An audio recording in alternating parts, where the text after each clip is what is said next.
사무엘상 16장 14절에서 23절 말씀 교독합니다.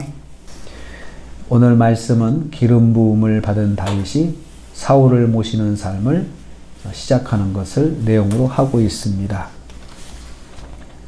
사울은 악령에 시달리는 삶을 살고 있었습니다. 여호와의 영이신 성령이 떠난 사울의 삶은 악령에 시달리는 삶이 되었습니다. 사울은 두려움에 사로잡히는 삶을 살았습니다. 악령이 그를 번뇌하게 한지라. 여기서 번뇌하게 했다고 하는 말은 두려움에 빠져 두려워 무서워하는 것을 말합니다. 그냥 아무것도 없는데 혼자 공포심에 사로잡혀 가지고 아무것도 못하고 이렇게 좌절하는 거죠. 그래서 일종의 공황장애 같은 것이죠. 그것보다 더 심한 것입니다. 이 사실을 신하들도 알고 있었습니다. 신하들이 사울에게 이 말을 했습니다. 보소서 하나님께서 보시는 악령이 왕을 번뇌하게 하온즉. 그러니까 개인적으로 공경하는 비밀로 이런 사실이 있었던 것이 아니고 사울 자신도 인정을 했고, 그리고 주변에 있는 사람들도 그런 증세를 알고 있었다는 거죠. 그래서 사울이 그럴 때마다 신하들이 굉장히 고통을 받았고, 또 이제 그것을 어떻게 하면 고칠 수 있을까 하고 서로 고민했다는 것을 여기서 알 수 있습니다. 그래서 신하들이 수금을 잘 타는 사람을 두어서 그때마다 치료를 받으라는 안을 내놓습니다. 그가 손으로 타면 왕이 나으시리이다 했습니다. 일종의 음악 치료의 안을 내놓는 거죠.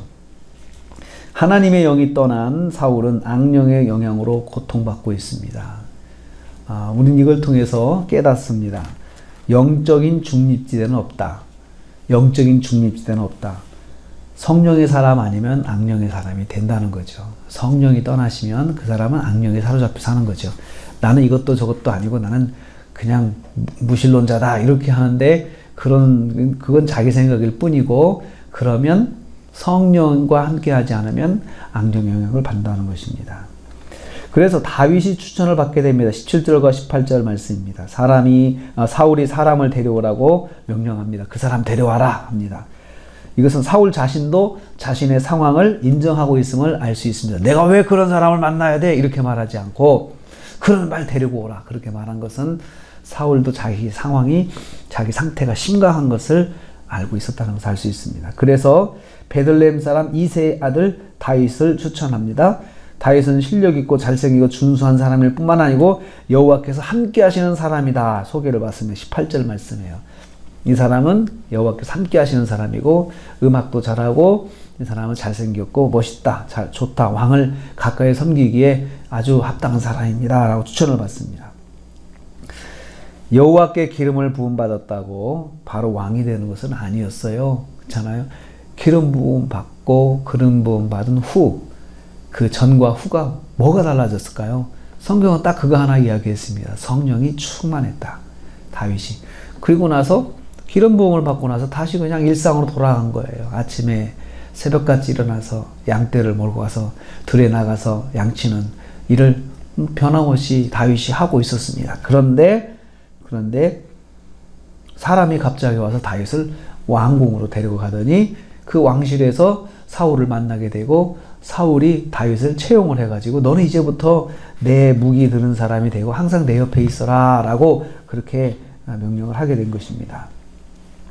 하나님께서 왕이 되기 위해서 먼저 훈련시키시는 것이 있었습니다. 섬기는 삶을 훈련시키셨어요.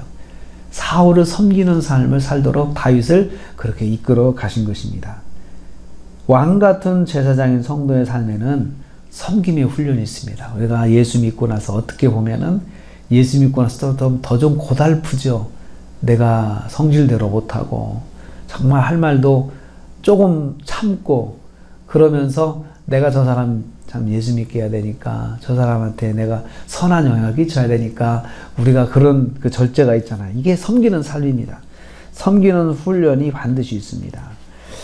세 번째로 다윗이 사울의 무기는 자로 임명을 받습니다. 19절부터 보면은 그렇습니다. 사울이 이새의 집에 전령을 보내서 그리고 다윗을 데리고 왔습니다. 사울도 자신의 상황을 심각하게 받아들였음을 알 수 있습니다. 왜냐하면 즉각적으로 고민하지 않고 바로 보내잖아요. 바로 데리고 와라 그래가지고 사람은 당신 아들 중에 다윗이라는 사람 나한테 보내시오.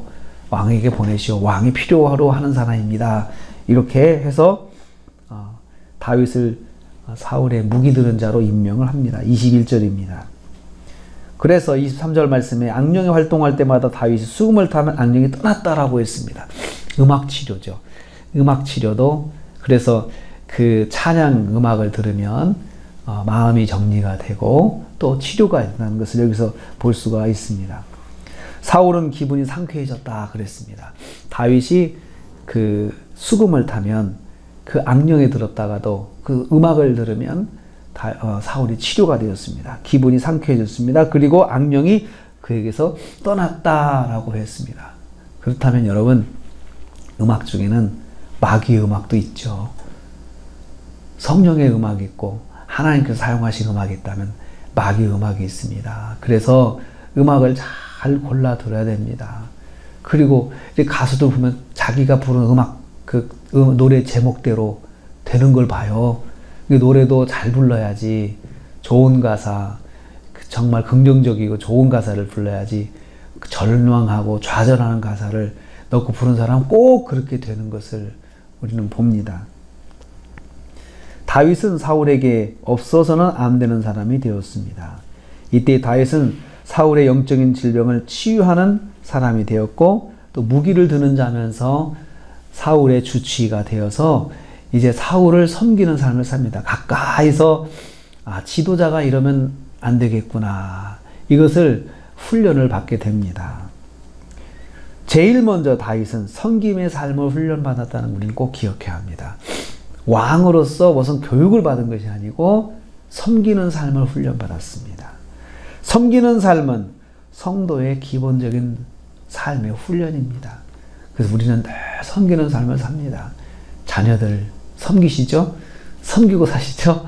자녀들 계속 기도해 줘야죠. 또 정말 도와줘야죠. 참 자녀들이 그런 것 같습니다. 끝까지 그렇죠. 근데 어떻게 보면 내가 왜 이렇게 힘들게 사나 이렇게 생각할 수도 있지만 이렇게 생각하면 어떨까요? 섬기는 삶을 하나님이 나에게 훈련시키신다. 섬기는 삶을 살라고 하시는구나 라고 생각을 할 수 있습니다. 왕으로 임명받은 사람을 겨우 하나님께서 하게 하시는 것이 사울을 섬기고 도와주고 하는 이런 훈련을 하나님이 시키시는 것을 보면서 깨닫습니다. 섬김은 기본이구나 라는 것입니다. 오늘 하루도 우리가 삽니다. 우리가 오늘 하루 살면서 내 생활에서 기억해야 할 것은 섬김이다. 하나님 앞에서 우리가 섬김의 훈련을 받는다. 이렇게 생각하시면서 오늘 하루도 승리하시는 삶을 사시기를 주님의 이름으로 축복합니다. 기도하겠습니다. 하나님 감사합니다.